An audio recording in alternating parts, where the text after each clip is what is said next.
अब एक चीज मैं इंटरेस्टिंग यहाँ पे दिखाना चाहता हूँ। सपोज मैं इस कंस्ट्रक्टर के अंदर इस कंस्ट्रक्टर को छोड़ दे रहा हूँ, इसको डिस्टर्ब नहीं कर रहा हूँ, और एक और कंस्ट्रक्टर लिखता हूँ। सपोज इस कंस्ट्रक्टर में मैं इसका नाम भी सेट करना चाहूँ, क्योंकि नाम क्या सेट वो नाम होगा। मैं नाम सेट कर रहा हूँ और रंस भी सेट कर रहा हूँ, तो क्या वो नाम सेट होगा?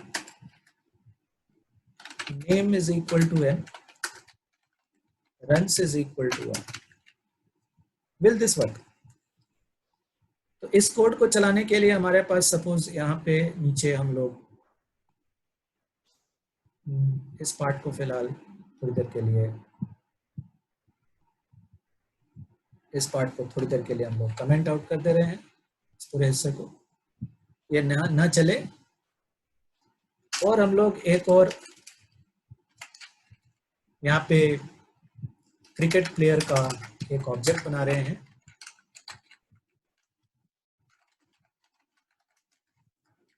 C3 से, और उसमें मैं नाम डाल रहा हूँ कुछ, ठीक है, सो धोनी, एंड कुछ रन्स भी डाल रहा हूँ 879। तो क्या ये काम करेगा कि मैं यहाँ पे नाम भी डाल रहा हूँ, नाम याद रखना होगा कि यहाँ नहीं है, नाम यहाँ है, लेकिन इससे ये इनहेरिट कर रहा है, पब्लिकली इनहेरिट कर रहा है। तो क्या नाम को मैं इसके कंस्ट्रक्टर के माध्यम से सेट कर सकता हूँ? That is a question. So we'll try to compile it and see we are getting an error. Error क्या है? एरर है कि चूंकि ये नेम प्राइवेट है, इसलिए मैं उसको यहां से एक्सेस नहीं कर सकता। I can't do that. Okay, I cannot just do that. So how to do it? How to do it over here? तो इसका तरीका यही है कि मैं यहाँ पे जो पब्लिक मेंबर्स, मैं यहाँ पब्लिक मेंबर्स जो है जिसमें सेट नेम है, वो सेट नेम को मैं यहाँ यूज करूं उसको सेट करने के लिए। यानी मैं कॉल कर दूं इसको सेट नेम यहाँ पे, ठीक है, और जो ये n आया उस n को मैं पास कर दूं, और मैं इसको कंपाइल करता हूं, और अब देखेंगे कि ये कंपाइल बहुत ब्यूटीफुली कंपाइल हो गया, राइट। तो क्या ये सही से सेट हुआ? उसके लिए कुछ सी आउट स्टेटमेंट्स हम लोग लिखते हैं। सी out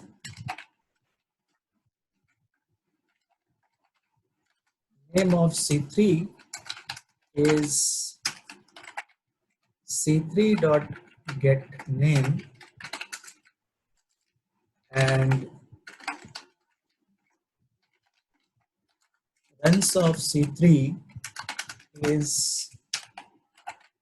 C3 dot get runs. Okay, let us see. Compile. It has been compiled wonderfully, and F10. So you see that name of C3 is Dhoni and name of C3 is runs of C3 is this. तो ये काम कर रहा है, it's working perfectly. तो हमने कैसे किया? हमने जो कंस्ट्रक्टर लिखा, ये फिर से एक ओवरलोडेड कंस्ट्रक्टर है। सपोज मुझे नाम भी पता है और रन्स भी पता है, लेकिन नाम को मैं सीधा सेट नहीं कर सकता हूँ। रन्स जैसे runs is equal to R कर दिया, वैसे name is equal to N नहीं कर सकता हूँ, क्योंकि नेम वो यहाँ पे एक प्राइवेट मेंबर है। प्राइवेट मेंबर इनहेरिट नहीं होता है। तो इनहेरिट क्या होता है? इनहेरिट पब्लिक मेंबर होता है। तो पब्लिक मेंबर इनहेरिट हुआ, इसलिए पब्लिक मेंबर सेट नेम को मैंने इस्तेमाल किया, और इस तरीके से मैंने इसको सेट कर दिया। इसको करने का एक और तरीका हो सकता है, और वो तरीका है कि अगर मैं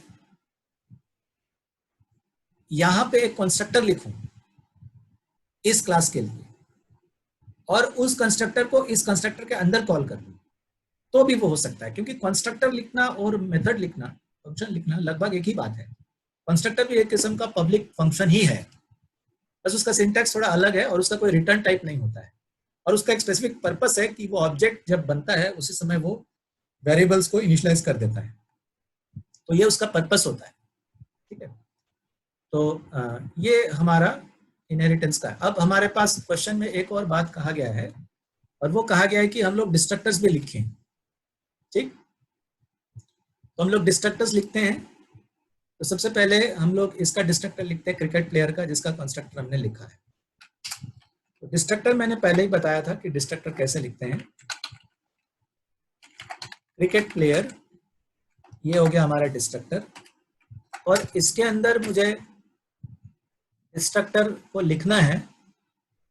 तो मैं कौन सा ऑब्जेक्ट डिस्ट्रॉयड हो रहा है ये दिखाने के लिए इसके अंदर एक स्टेटमेंट, सी आउट स्टेटमेंट दे रहा हूं। The object destroyed,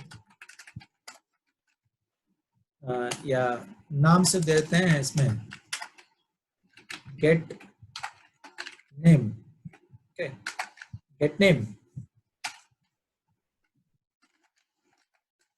is destroyed.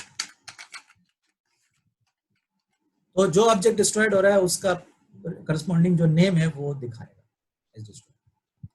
ठीक है, उस तरह से इसके फुटबॉल प्लेयर का भी मैं डिस्ट्रक्टर लिख देता हूं।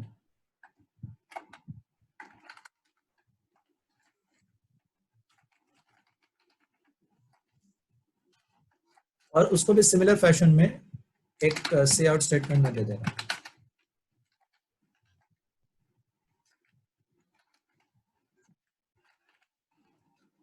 Gate name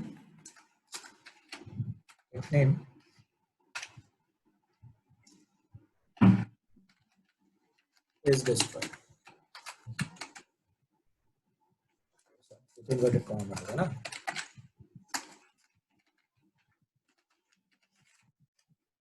So let me compile it।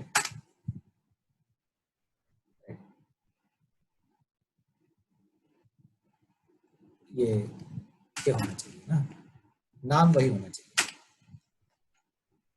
नाम जो इसका नाम है डिस्ट्रक्टर का, वो क्लास का ही नाम होना चाहिए। तो ये अंडरस्कोर क्लास के नाम में है, यहाँ पे अंडरस्कोर नहीं दिए थे, इसीलिए एरर दे रहा था। अंडरस्कोर देने से एरर हट गया। तो ये कंपाइल हो गया सही सही। हम लोग ये सब को भी, ये जो कमेंट्स हमने किया है इसको भी हम हटा दे रहे हैं। कमेंट्स को हटा दिए, मतलब ये सब काम करेगा। तो हम लोग को डिस्ट्रक्शन भी दिखेगा, सारा ऑब्जेक्ट्स का डिस्ट्रक्शन दिखेगा। तो हम लोग इसको अब फिर से एक बार कंपाइल कर ले रहे हैं। कंपाइल हो गया, फिर से इसको चला रहे हैं। तो अब ये अब देखिए कि किस ऑर्डर में डिस्ट्रॉयड हो रहा है। सबसे पहले जो ऑब्जेक्ट बना वो विराट बना, उसके बाद जो ऑब्जेक्ट बना वो रोहित बना, उसके बाद जो ऑब्जेक्ट बना वो थापा बना, उसके बाद जो ऑब्जेक्ट बना वो धोनी बना। ठीक है, अब डिस्ट्रॉयड हो रहा है किस सीक्वेंस में? पहले धोनी, फिर थापा, फिर रोहित, फिर जो जिसका कोई नाम नहीं है वो, और फिर विराट। मतलब ये जो ऑब्जेक्ट जो बनता है वो ऑब्जेक्ट एक स्टैक में बनता है। ये भी मैंने पहले एक बार आप लोग से डिस्कस किया था, फिर से बता देता हूँ कि ऑब्जेक्ट जो बनता है वो एक स्टैक में बनता है। जो हम ऑब्जेक्ट बनाते हैं वो स्टैक में। तो सबसे पहले जो बना वो सबसे पहले घुस गया, वो विराट। ठीक है, उसके बाद नेक्स्ट जो जगह पे घुस गया वो रोहित, या शायद कोई नहीं है, क्योंकि F1 को बनाए थे, उसका कोई नाम नहीं। उसके बाद फिर रोहित है। ठीक है, उसके बाद फिर थापा है। तो ऑब्जेक्ट्स इस तरह से स्टैक में बनता है, और फिर सबसे लास्ट में धोनी।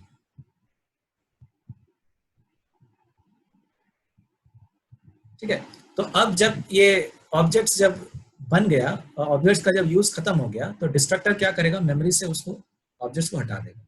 तो कैसे हटाएगा? स्टैक में चूंकि है, तो स्टैक का नियम है कि स्टैक जो है वो जो डेटा स्ट्रक्चर है वो लीफो को फॉलो करता है। LIFO means last in first out. जो सबसे लास्ट में घुसा वो सबसे फर्स्ट निकले। ठीक है, तो सबसे पहले इसलिए धोनी डिस्ट्रॉयड दिखा रहा है, उसके बाद नेक्स्ट थापा डिस्ट्रॉयड दिखा रहा है, उसके बाद फिर ये डिस्ट्रॉयड दिखा रहा है, फिर कोई नहीं, ये कोई नाम नहीं है जिसका वो, और फिर लास्ट में जो सबसे फर्स्ट जो हुआ वो डिस्ट्रॉयड। तो ये हमारा डिस्ट्रक्टर्स इस तरीके से काम कर रहा है. ओके, ये हमारा डिस्कशन था इनहेरिटेंस के बारे में. आई होप कि सबको समझ में आया. Will just take some short questions because we are running out of time now. So let us take some short questions. Just pause the recording.